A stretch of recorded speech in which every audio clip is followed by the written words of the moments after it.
Hello friends, in this one we are going to be looking at how we can add background to our background in Adobe Photoshop. Adding background to background.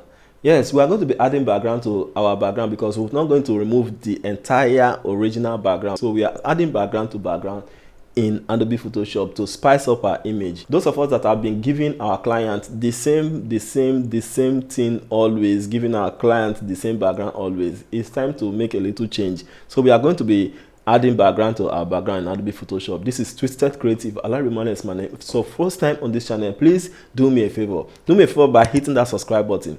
Not just hitting that subscribe button, also ring the notification bell so that I don't miss any of the next video. Please, we need you to subscribe because we are working towards 50k subscribers this period. It's going to help in the algorithm. So please do well to subscribe. Without wasting much time, let's get into it. This is the image we are going to be using and this is the background we are going to be using. Let's use our Ctrl J for extra one more layer. We are going to leave something for before and after, you know. The first layer selected, go to one of our selection tool, which is Magic Wand tool. We are going to click on select subject as we normally do.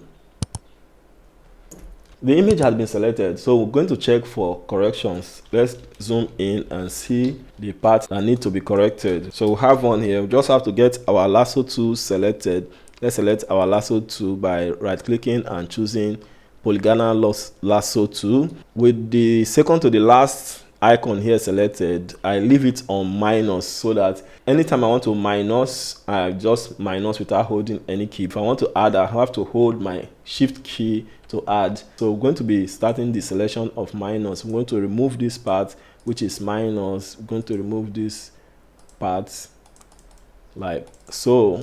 As you can see, it has been corrected there. Then we'll remove this other parts from the selection. So we just have to go around the image and check for errors on selection.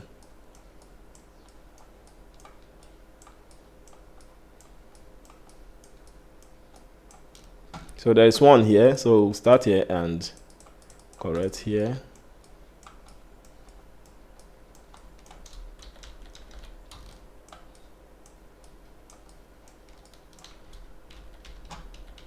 So as you can see, the errors are not that much. So we are not going to be working on the downside of the background. So we don't really need the selection for this area. So we need to remove the selection. Lasso tool is on minus selection. Let's take it before the folding line of this background. Let's take it from here and cross like this and just remove that part of the selection. So we have the image selected from close to the knee to the top side. So we have to right click and feather with 2, then hit OK. Then we are going to right click again and go to layer via copy. So I have to copy it and paste it. So we have the copy of the selected stuff here. Let's disable this tool and you notice that the selection has been copied out. Okay, so let's enable this tool also. This is going to be the downside of the image. This complete one now is going to be for the downside of the image. Let's bring in the background. So this is the background. Let's take our move tool and pick this background. Then I'm going to be dropping it on the image like so. There's something we need to put into consideration. Let's disable this tool. If you take a look at this image, it seems that the image was shot a kind of angle from the bottom side to the top when your lens is facing a little bit up to the face part of the image. That was how this image is shot. And if you take a look at this background also, you can see that we have the floor and we still have the ceiling or whatever you call it. Okay, that is to show that this background is still snapped with the angle facing up, the angle of the camera facing a little bit tilted, a little bit up. Let's go back. This is this image and this is the background. Let's enable the background. So we have to place this background the way we feel it's going to be okay. I don't need this part of this background, this part of the background. Let's take this part. Let's take this part. So I'm rotating to make this line straight, a kind of a little bit straight. Let's straighten this a kind of. Then we'll have it this way. Let's just hit OK. So let's take our rectangular marquee tool. Let's go to our tool here, rectangular marquee tool, right click and choose rectangular marquee tool. Then we drag from the button and leave it somewhere here. Then we right click and feather with, going to be feathering with 100, let's say 100, then hit OK. Let's rename this to be background.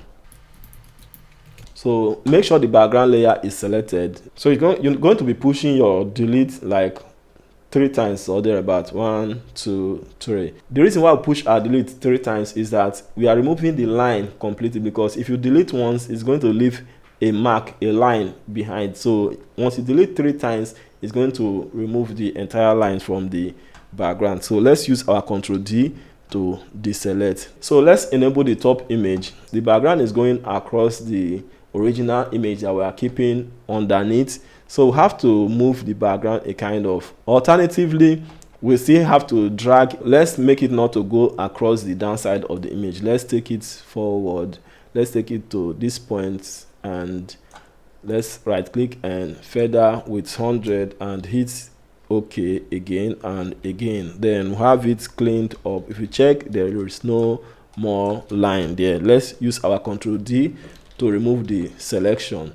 So take a look at this. I don't know what you think about the background. Take the background. With the background selected, go to the blend mode and choose multiply. So take a look at the coloring of the image and the just take a look. Take a look. Isn't that amazing already? So just take a look at this image. It matches like magic. Let's take a look at the selection, if there's any error in selection. Okay, let's rename this to image. If you take a look, you can see that we have something like fringes around the image. We can take care of that by select the image, hold down our control and click inside the box of the cutout image. Then we'll have the selection back. Then we can right click and select inverse. Then right click again and feather with 2 and hit OK. Then we're going to push our delete like 2 times or 3 times. Let's say 2 times more. 1, 2. That is, if we go in there now, zoom in and check, we're no longer going to see those fringes. So if you zoom in very well, you notice that we still have some black line along the side, as in the edge of the image. So let's go in there and correct it. You can see there is a dark line on the image. So let's go to our stamp tool and right click and choose stamp, clone stamp tool. So we have to make sure the original image is selected. Then with our Alt head down, we can take a selection and drag it alongside. So we did not go down to this extent. So this side are the original. So the downside is the original. Then this area, this cutout area is where we have this black. So we have to select, we have to take our sample from here and do here. Then take our sample here and do here. Then let's go here and do the same thing to this spot. So we don't need to do the downside. We have to take our sample here, then drag on this line. And we can take sample from anywhere here because we are dealing with this original image here. So we have to take and stamp this area. Take and stamp, sample and clean up. Okay, so I have to take sample, then clean it up.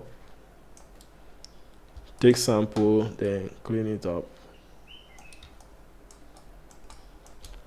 So just do it around the image, and I don't think there's anything stressful there. It's very, very easy. Then right click and do sample and click, drag.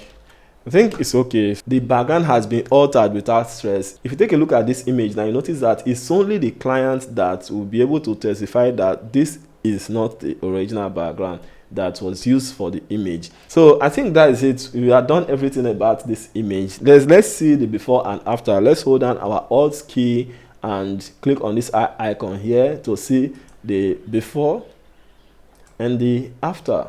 This is the before and this is the after.